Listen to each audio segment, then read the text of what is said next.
حضرت علی رضی اللہ تعالی عنہ کے خاندان میں عام طور پر ابو بکر، عمر، عثمان اور عائشہ نام رکھے جاتے تھے۔ جن 5 بیٹوں سے مولا علی کرم اللہ وجہہ کی اولاد چلی، ان میں سے ایک کا نام حضرت عمر رضی اللہ عنہ تھا، جن کا 85 برس کی عمر میں انتقال ہوا، جبکہ ایک بیٹے حضرت سیدنا ابو بکر رضی اللہ تعالی عنہ نے، جنہوں نے کربلا میں شہادت پائی۔ مذکورہ بالا مضمون سے اہل بیت اطہار کی حضرات صحابہ کرام سے محبت کا درس ملتا ہے۔ یہ خلفائے راشدین سے محبت ہی تھی کہ حسنین کریمین نے اپنی اولاد کے نام ان کے نام پر رکھے۔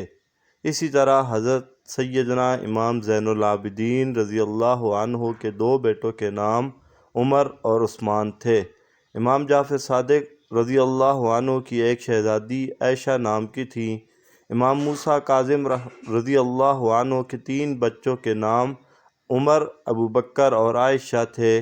یوں ہی امام علی رضی اللہ عنہ کی ایک صاحبزادی کا نام حضرت عائشہ رضی اللہ